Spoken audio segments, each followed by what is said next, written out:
Você tem mais de 18 anos? Textura Médica, esse recado é exatamente pra você. Tá na hora de você começar a construir patrimônio igual gente grande, pensar no futuro, sabe? Daquele upgrade na sua vida financeira. Eu vim avisando isso, ó, faz tempo aqui pra você. Mas se você ainda tá perdido, fica aqui comigo agora que eu vou te dar praticamente um tutorial de como começar. E não é nada difícil. Primeiro passo, começa baixando o app da Binance. Guarda esse nome, ok? É de graça esse app. Se você não conhece, a Binance é a maior e mais segura corretora de criptos do mundo. São mais de 127 milhões de usuários. Como eu falei, o app é de graça. Então já começou legal, ok? Você não vai gastar nada pra ter isso no seu celular. E a Binance tem a maior disponibilidade de criptos e NFTs do mundo. Tudo num lugar só. Tem mais de 350 criptos pra você escolher. Qualquer cripto que tu pensar vai estar lá, na boa. A Binance aceita Pix e a interface é amigável, facinha de mexer, porque eu não suporto o app de criptomoeda que tu fica perdido. A Binance não é assim. E é claro, galera, com toda essa estrutura e toda essa reputação da Binance, você já começa com a baita segurança para começar as suas negociações. E a gente precisa de segurança quando tá lidando com criptomoeda. E melhor de tudo, a Binance tem as taxas mais baratas do mercado. Por isso que eu sou feliz demais de ser parceiro do Binance, porque eu posso te passar uma dica top, com as melhores taxas do mercado. E se você tá começando, o app também traz uma seção para você ficar informado das novidades do mercado, ou seja, tá sempre se informando do que tá acontecendo, e é importante demais se informar. E tem suporte 24 horas. E para você aqui do Enerd, se liga que tem um monte de descontos. É só vir no link aqui da descrição e ver os detalhes. Cumprindo as missões de negociação que tem lá dentro da Binance, você consegue acumular mais de $600 de bônus de inscrição.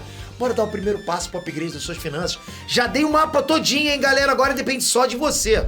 Enerd Transpeter aqui no meio de uma viagem, mas dessa vez eu não vou deixar passar filme, não. Porque geralmente é assim, né? Tô viajando, pô, passa um filme, eu tô atrasado. E como é que eu vou falar em atrasado se eu tô falando justamente agora disso? Vocês viram no título aqui, aliás, aqui embaixo, Velozes e Furiosos. Pois é. Agora sim, galera. Agora eu tô aqui pra falar de Velozes e Furiosos. Corrida, testosterona, explosão, família, né? Será que o filme é tudo isso mesmo? Tá bacana? Ó, seguinte, a crítica de boina já viu o filme e parece que não curtiu muito, não. Mas vocês estão me vendo de boina aqui? Eu tô de boina? Não tô, né? Nem de monóculo. Crítico, eu não sou. Eu tenho uma opinião formada e eu vou passar pra vocês agora. Mas antes, pô, dá essa moral. Se inscreve nesse canal, galera. Pô, tá bom demais poder trazer vídeo pra vocês até viajando. Isso é dádiva, galera. Porra, obrigado de coração por isso. É bom demais, tá? Aliás, galera, eu tô viajando e eu queria convidar vocês também pra conhecer essa viagem que eu tô fazendo. Eu tenho um canal de viagem chamado Mala Feita. É um canal novo, eu tava postando pouco vídeo, mas agora eu tô postando vídeo pra caramba. Então vocês vão acompanhar tudo que tá acontecendo aqui. Se eu abrir essa cortina aqui pra vocês, vocês não têm noção do visual que é lá fora. Não sei nem como é que abre aqui. Bom, enfim.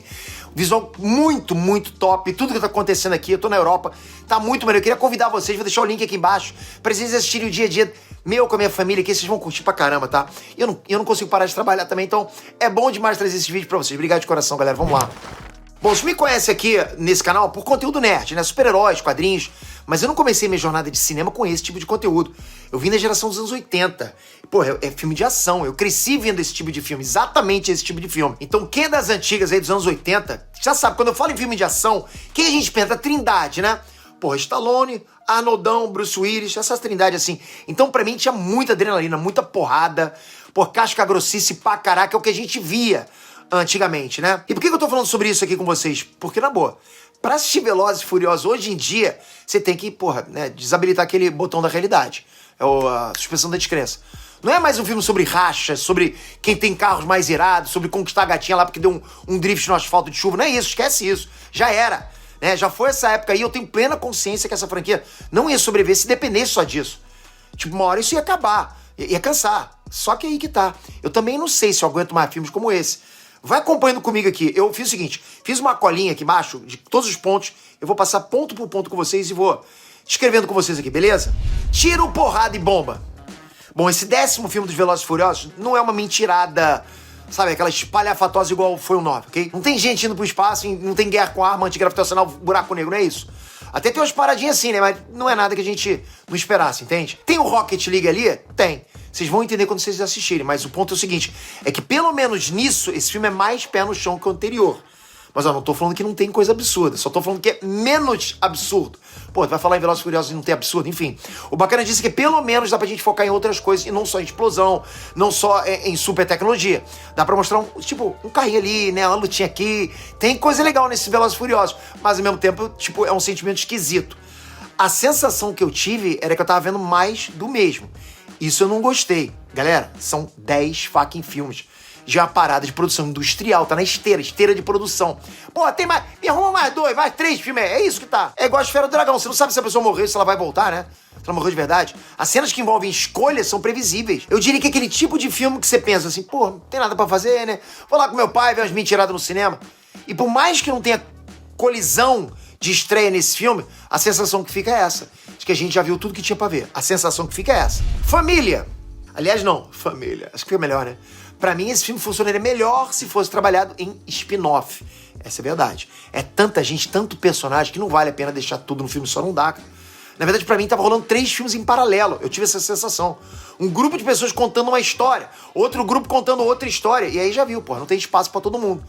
Meu irmão, na boa, você tem o Han no filme e o cara quase não participa. É quase um NPC, fica ali só porque precisa mesmo. Galera, o Han, pra mim, é um dos melhores personagens que essa franquia fez. Não tem como, galera. Tipo, não tem espaço, ok?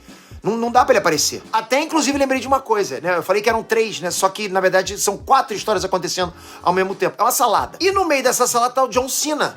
Aí é bacana, né? Foi a relação ali que eu mais curti nesse filme. E aqui que entra aquele lance da família sobre proteger as pessoas que você quer por perto. Ah, na boa, família. Família. Às vezes fica até meio vergonha alheia. Mas pra quem gosta é um prato cheio. Não sei, se tu já tá gostando desse negócio de família o tempo todo. Mas é aquilo que eu falei. São tantos personagens, cara, com potencial, que vale muito mais a pena trabalhar isso com spin-off. Pô, a gente teve ali o Hobbs and Shaw um tempo atrás, lembra do filme? Mas eu acho que trabalhando tudo certinho, aí dá pra funcionar bacana. Eu viria fácil uma série do Han, numa pegada mais desafio em Tóquio. Pô, seria irado pra caramba, pensou uma série do Han. Só que nesse 10º filme, eu não senti conexão enquanto eu assistia, não tinha conexão. E é importante reforçar aqui que é o 10º, porque a história não acabou. E eu já nem sei mais se é ruim, se é tipo um acaba logo isso aí, pelo amor de Deus, ou tipo, faz um aí pra ficar bom de novo, pra ver se fica bom de novo. É como ler de novo o Homem-Aranha contra o Duende Verde, depois de novo, e de novo, e de novo, e de novo, sabe? Mais ou menos a mesma história. Toretto e Jason Momoa. Bom, vamos lá, pra não ser só crítico aqui, tá? Quando eu tava assistindo esse filme dos Velozes e Furiosos, teve uma parada que me chamou a atenção. Eu não tava sentindo como se estivesse vendo os Vingadores. Na verdade, a sensação que eu defino aqui é como se eu tivesse jogado videogame, sabe? E pra mim, a interação do Jason Momoa com o Toretto é referência clara pra isso. Pô, tá na cara da gente. É como se eu estivesse jogando Far Cry, Midnight Club, sei lá. O ponto é que o Jason Momoa tá bem demais. A atuação dele no filme tá maneira, tá bacana. Lembra muito, inclusive, os personagens do Johnny Depp. Meio Jack Sparrow, sabe? Meio bêbado, doido, tá bacana e vocês vão curtir. Tem personalidade ali, eu curti pra caraca o Jason Momoa. Aliás, abre uma brecha pra falar do Brasil aqui. Bom, eu vi o filme em inglês, ok? Tô viajando, enfim. E por incrível que pareça, os personagens brasileiros falam português nesse filme. Pô, aleluia, não botaram a galera falando de espanhol. Inclusive tem até umas gírias bem características. Aliás, pra mim, a melhor cena desse filme é a corrida no Brasil. Eu não vou dar spoilers, né, do porquê, mas pegou bem na essência do que é Velozes e Furiosos. Mas se for pra ver esse filme, vai principalmente pelo Jason Momoa, que realmente tá com personagens bacanas demais. Mas bem, eu falei aqui o que eu tinha pra falar, ok? Meu veredito é esse.